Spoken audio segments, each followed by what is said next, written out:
Olá, meus amigos, tudo bom? Estamos de volta aqui para continuar a revisão para a prova da magistratura do Tribunal de Justiça de São Paulo. Agora, nesse vídeo, eu quero trabalhar com vocês um tema muito importante, que é o Instituto do Bem de Família. O que a gente precisa saber para uma prova objetiva sobre bem de família? O bem de família é um gênero que comporta duas espécies: o bem de família legal e o bem de família convencional. O bem de família legal vem previsto na Lei 8.009 de 90. Lei 8.009 de 90 regula a proteção ao bem de família legal. E o bem de família convencional tem previsão no Código Civil, no artigo 1711 a 1722. Nesse ponto, quando a gente fala em bem de família legal, você sabe, artigo 1º da Lei 8.009, o único imóvel residencial do devedor, em que ele reside ali com a sua família, é considerado o quê? Impenhorável. Ainda que o devedor seja um devedor contumaz, esteja devendo Deus e o mundo, aquele seu único imóvel representa um patrimônio mínimo que deve ser resguardado e será considerado impenhorável. Lembrando que essa é a regra, pois existem exceções na própria Lei 8.009, no artigo 3º, traz as exceções a essa impenhorabilidade. Mas o que a gente precisa estabelecer? A lei trouxe para nós a ideia de que o único imóvel do devedor em que ele reside com a sua família é impenhorável. Só que o STJ estende o conceito de bem de família por diversas vezes. A primeira extensão relevante é a seguinte: ainda que o devedor resida sozinho no imóvel, seja uma pessoa solteira, viúva ou divorciada, também terá o seu imóvel considerado impenhorável. Súmula 364 do STJ traz essa noção.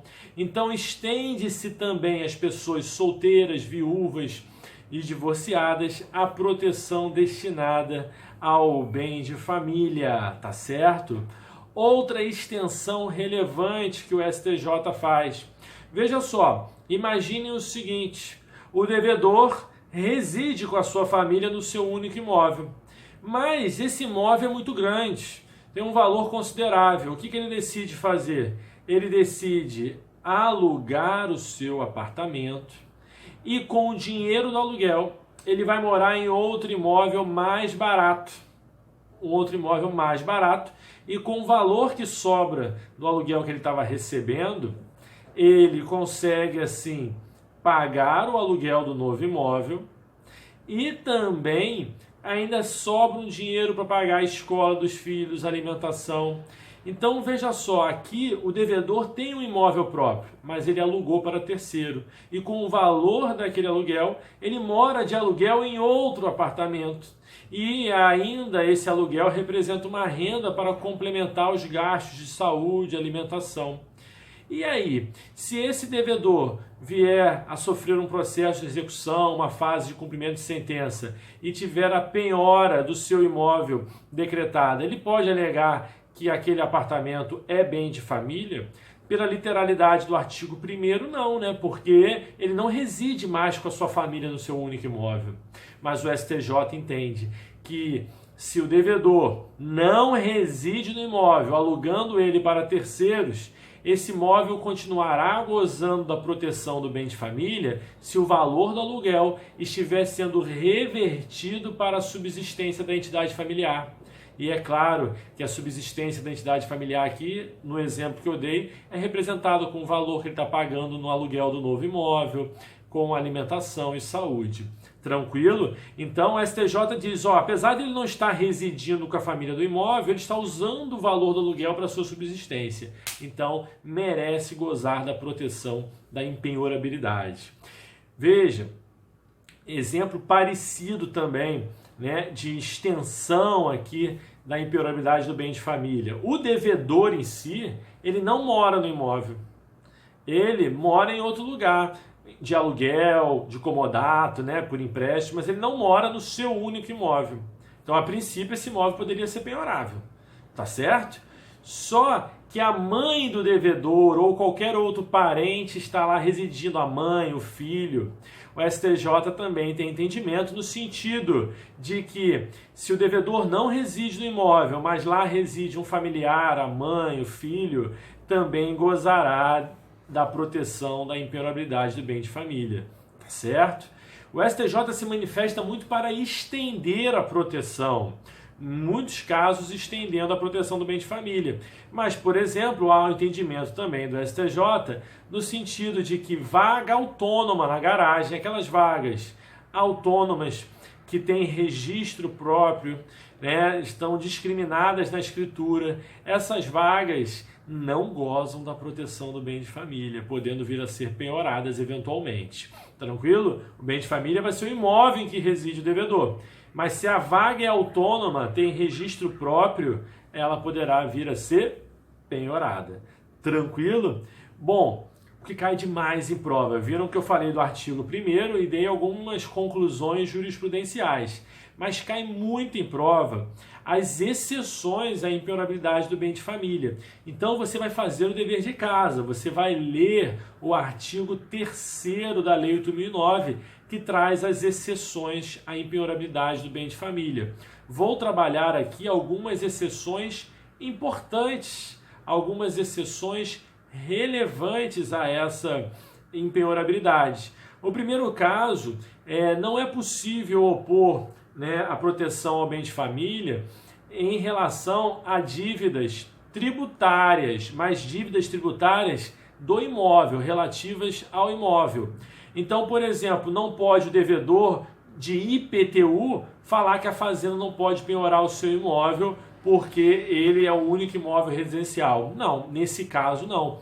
Justamente porque é uma dívida própria terreno que recai sobre o titular da coisa. Seria aí um venire contra factum próprio, né? O titular da coisa não paga, né, ali o imposto predial e depois vai alegar que é o seu único imóvel residencial, não tem cabimento. Então IPTU, ITR, taxa de incêndio, mas o entendimento também da jurisprudência é que cota condominial se insere aqui em taxas relativas ao imóvel. Então, se o devedor não paga o seu condomínio, ele pode vir a ter o seu imóvel penhorado, ele não pode alegar que é bem de família, tá certo? Muita atenção mesmo. Uma outra questão importante relativa às exceções, você vai ler todo o artigo 3º, vai fazer a prova, tem que ler o artigo 3º da Lei 8.009. Mas olha só, uma outra exceção importantíssima é a do artigo 3º, inciso 7º, que diz que o único imóvel residencial do fiador em contrato de locação pode vir a ser penhorado. Muito cuidado que o examinador vai fazer um truque para te enganar. Ele vai dizer que em qualquer caso o imóvel do fiador pode vir a ser penhorado? Não, é o fiador em contrato de locação. Se for um fiador em contrato de mútuo, por exemplo, aplica-se a regra da impenhorabilidade, tá ok? Do bem de família. Mas se ele foi um fiador num contrato de locação, ele não irá gozar da proteção destinada ao bem de família. Tranquilo, gente? Muita tranquilidade aqui. Falamos de alguns aspectos do bem de família legal para essa prova. Vamos falar agora alguns detalhes sobre o bem de família convencional.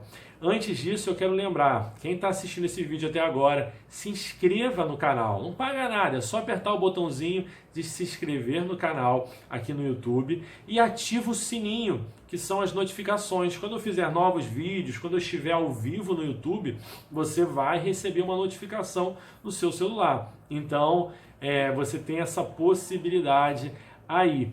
Outro detalhe, quem quiser saber mais informações sobre cursos, eu dou cursos em grupos fechados no Facebook, verdadeiros grupos de estudo. Já temos um de parte geral de civil, de obrigações e de teoria geral dos contratos. Se você quiser ter uma aula objetiva voltada para concursos, né, várias aulas na verdade, entre em contato no e-mail prof.aurelioburret gmail.com. Vou colocar o e-mail aqui na tela, vou colocar na descrição do vídeo também. E se você quiser saber mais sobre planejamento de estudos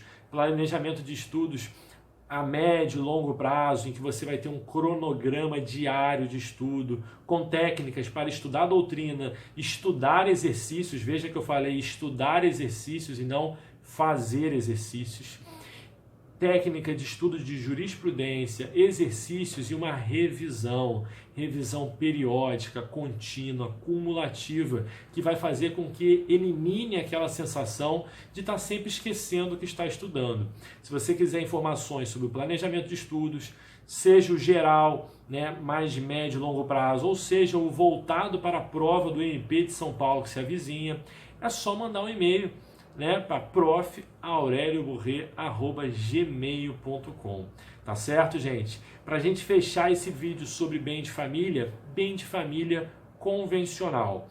Olha, já quero dizer, faz o dever de casa. Você vai ler do artigo 1711 a 1722. Você tem que ler, porque cai detalhes da letra da lei nas provas. Mas eu queria deixar claro a ideia. Veja só, imagina uma pessoa que tem 3 imóveis. Ela, às vezes, está residindo em um dos imóveis, mas aquele imóvel não é o de sua preferência. Ele prefere o imóvel que ele foi criado, que ele cresceu. Tem um outro imóvel que está alugado. Olha que interessante. Se esse indivíduo for um devedor e vier a ter a penhora dos seus bens decretados, ele não vai, o imóvel em que ele reside é bem de família, não poderá ser penhorado. Mas poderá ser penhorado o outro imóvel, que está fechado, que foi alugado, porque ele não reside com a entidade familiar lá. Mas aquele é o imóvel que ele prefere. Então a lei traz a ideia do bem de família convencional. A entidade familiar, né, os cônjuges, poderiam eleger qual é o bem que será considerado impenhorável. Mas isso não é assim feito de qualquer maneira, não. Veja o que diz o artigo 1711.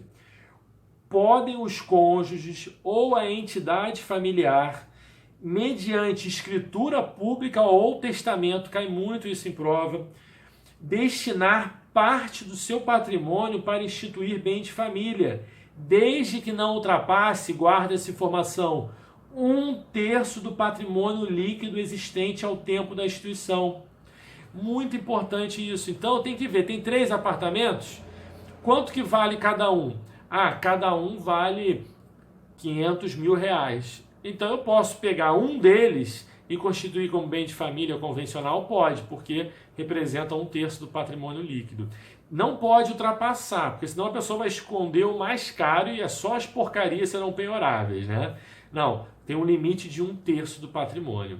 Essa que é a ideia por trás do bem de família convencional. Mas não deixem de ler do artigo 1711 a 1722. A prova está chegando, por que não? Por que não ler, né? Tá certo? Agora, o seguinte, para fechar aqui esse vídeo, vou dar a dica sobre prescrição e decadência. Veja, eu não vou, numa reta final como essa, tendo outros assuntos para falar, eu não vou ficar dando uma aula de prescrição e decadência aqui. Por quê? Porque você não precisa para a prova objetiva. Você precisa ler a lei. Essa você pode ler até antes de entrar na sala de aula, porque a chance de cair uma questão de prescrição ou decadência é altíssima. Então, o que você vai fazer? Você vai ler os artigos de prescrição e decadência, mas com atenção a alguns artigos que eu vou elencar agora para vocês. Você já vai marcar no código para ler depois. Veja, cai muito quais são as causas suspensivas ou impeditivas do prazo prescricional. Então você precisa ler na véspera, para não esquecer.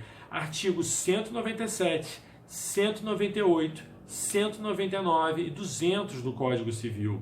197, 198, 199 e 200 do Código Civil. Assim como as causas interruptivas, lá do artigo 202. Artigo 202 do Código Civil. Tá certo? Prazo prescricional cai a beça. Os prazos estão todos no artigo 206 e seus parágrafos. Artigo 206 e seus 5 parágrafos. Prazos de 1 ano, 2 anos, 3 anos, 4 anos e 5 anos. Aí o examinador pega uma daquelas situações e diz, prescreve em 4, prescreve em 5 anos. Você tem que saber. Se não estiver previsto no artigo 206, cai no prazo geral de 10 anos do artigo 205. Olha aí, olha a dica que eu estou dando. Ler artigos da letra da lei. Mas não deixe de ler também o artigo 190, 191, 192 e 193 do Código Civil, que trabalha aspectos gerais de prescrição. 191, 192, 193 e 190. Tá certo, gente? Olha, foi um prazer estar com vocês aqui. Muito obrigado. Se inscreva no canal e me siga nas redes sociais, tá certo? Um grande abraço e até o próximo vídeo.